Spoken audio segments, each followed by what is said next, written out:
ఇప్పుడే country delight యాప్ని download చేసుకోండి. Download the country delight app now.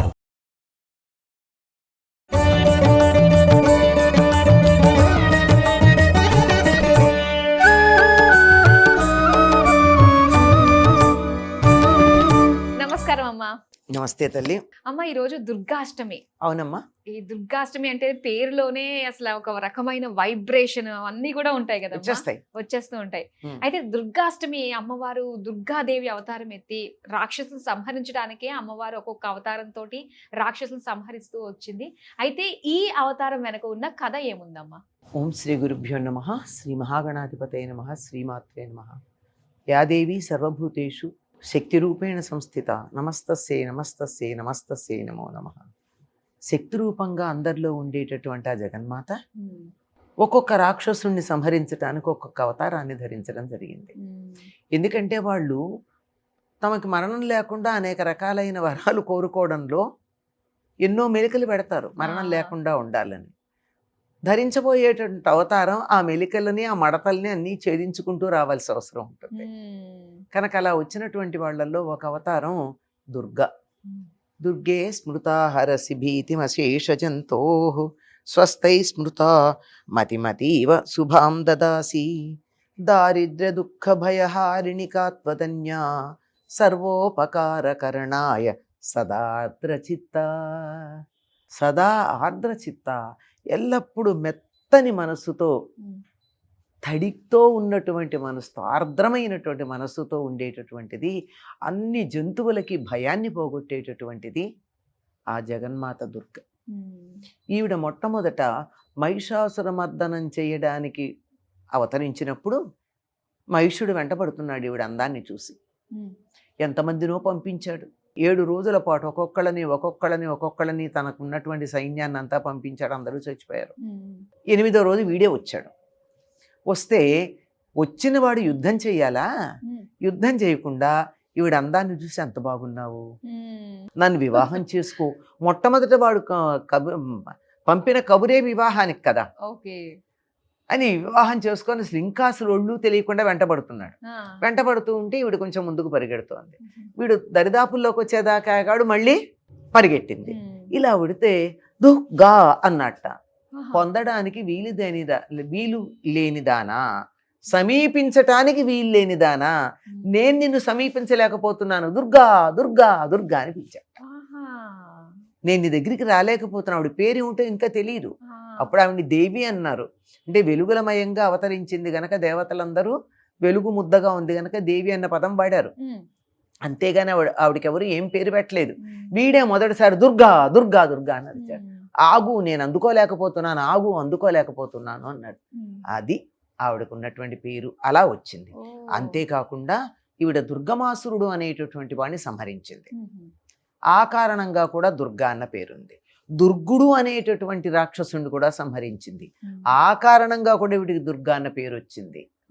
Durga అంటే పొందడానికి వీల్లేనిది, దుష్టులు సమీపించడానికి వీల్లేనిది. దుఃఖు అనేటటువంటి మాటకి చెడ్డతనం అని అర్థం. దుర్గుణాలు. దుఃఖు అంటే ఏదైనా చెడు గుణం, దుఃగుణం చెడ్డ గుణం. దుఃగా, ఆ చెడ్డతనం ఎవరి దగ్గర ఉందో వాళ్ళ దగ్గరికి రాలేరు. అసలు దగ్గరికి వచ్చాక ఆవిడ తోసేయడం కాదు, అసలు సమీపించలేరు వాళ్ళు. ఏ రకంగా అయితే మహిషాసురుడు ఆవిడ్ని సమీపించలేక ఆగు ఆగు నేను అందుకోలేకపోతున్నానన్నాడో, అట్లా చెడ్డ గుణాలు ఉన్నటువంటి వాళ్ళు సమీపించటానికి వీలు కానటువంటిది అనే అర్థంలో దుర్గాని వాడంటే, నిజానికి చెడ్డ గుణాలు ఉన్న వాళ్ళు ఎవరు ఆవిడ సమీపానికి వెళ్ళలేరు.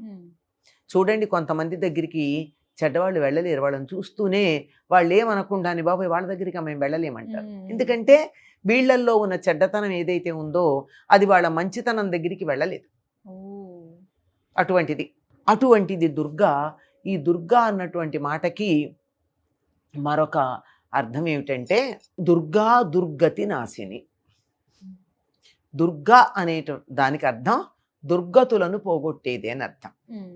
దుర్గతులు అంటే వాళ్ళ దుర్గతికి పాలయ్యారండి అంటాం.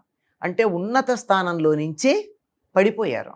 ఒకప్పుడు కోట్లకు అధీశ్వరులు, ఇప్పుడు రూపాయలు కూడా లేవు వాళ్ళ దగ్గర. అట్లాంటి వాళ్ళని ఏమంటారు, వాళ్ళ గతి ఏమిటో చూడండి అంటాం. గతి అంటే అక్కడ ఉన్నటువంటి స్థితి ఎలా వెళ్ళిపోయారని. అటువంటి దుర్గతి కలగనీయదు తనకి నమస్కారం చేసిన వాళ్ళకి. ఇక్కడేనా? కాదు. చనిపోయిన తర్వాత కూడా దుర్గతులు లేకుండా సద్గతులు కలిగించేటటువంటిది. ఎవరన్నా చనిపోతే ఏమంటే సద్గతి ప్రాప్తిరస్తు అంటాం. అంటే చనిపోయిన తర్వాత సద్గతులు ఇస్తుంది. ఇక్కడ ఉండగా కూడా దుర్గతి అనేది రాకుండా దూరంగా ఉండి రక్షించేటటువంటిది అటువంటి దుర్గ. ఈవిడ ఎలాంటిది?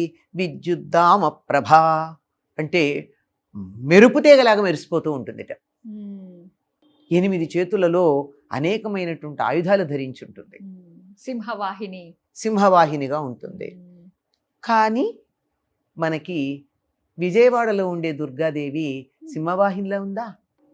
పెద్ద పులి ధరిస్తుంది. పెద్ద పులి దాన్ని దీన్ని కూడా ధరించగలిగే, ఎక్కి స్వాధీనం చేసుకోగలిగినటువంటిది.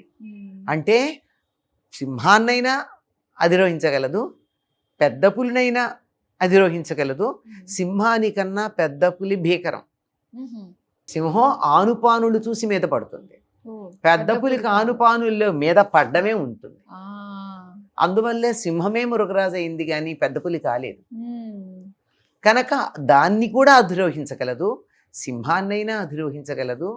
ఎక్కడైతే దుర్మార్గులు ఉన్నారో వాళ్ళందరినీ చీల్చి చెండాడగలదు. వాళ్ళెవరూ తన దగ్గరికి రాకుండా చూడగలదు. తన దగ్గరికే కాదు, తన భక్తుల దగ్గరికి. ఇంకొకటి ఏమిటంటే ఈవిడ భక్తులని దుర్గంలాగా కాపాడుతుంది. దుర్గము అంటే కోట. అర్థాలు ఉన్నాయి దుర్గా అంటేనే అసలు. అంతే కదా, దుర్గం అంటే కోట. కోటలాగా రక్షిస్తుంది. ఆవిడని ఎవరైతే తలుచుకుంటారో వాళ్ళ చుట్టూతో ఒక కోట కూడా ఉన్నట్టే. ఆ తల్లి మనని ఒక కవచంలాగా, ఒక కోట గోడలాగా రక్షించేటటువంటిది. అటువంటి దుర్గా ఎక్కడుందో తెలుసండి? మనకి దగ్గరలో ఉంది, విజయవాడలో. స్వయంగా ఆలయంలో అక్కడ కొండ మీద ఆవిర్భవించటం జరిగింది, ఇంద్రకీలాద్రి మీద. అమ్మలగన్నయమ్మ ముగురమ్మల మూలపుటమ్మ చాలా పెద్దమ్మ సురారులమ్మ కడుపారడి పుచ్చినయమ్మ తన్నులో నమ్మిన వేల్పుటమ్మల మనమ్ముల నుండెడియమ్మ. ఎవరావిడ? దుర్గా మాయమ్మ కృపాబ్ధి ఇచ్చుత మహత్వ కవిత్వ పటుత్వ సంపదల్. ఈ ఒక్క తెలుగు పద్యం చదువుకున్నట్టయితే లలితారహస్యనామ సహస్రం అంతా చదివిన ఫలితం ఉంటుంది. అన్ని అర్థాలు ఈ ఒక్క పద్యంలోనే ఉన్నాయి. వీటన్నిటికీ లక్ష్యమైనటువంటి ఆవిడ మనకు అందుబాటులో ఉన్న మన కనకదుర్గమ్మ. అవునమ్మా, చాలా చక్కగా తెలియజేశారమ్మా కనకదుర్గమ్మ గురించి. అలానే ఈరోజు దుర్గాష్టమి రోజు చాలా మంది ఆయుధ పూజలు అన్ని చేస్తూ ఉంటారమ్మా. నవమి నాడు చేస్తారు. ఓకే, అయితే నవమి నాడు మనం మాట్లాడుకుందాము. దుర్గాష్టమి రోజు మన దుర్గుణాలు పోగొట్టడానికి అమ్మ ఆవిర్భవించిన తీరు అవన్నీ కూడా మాకు తెలియజేసినందుకు ధన్యవాదాలు. నమస్తే.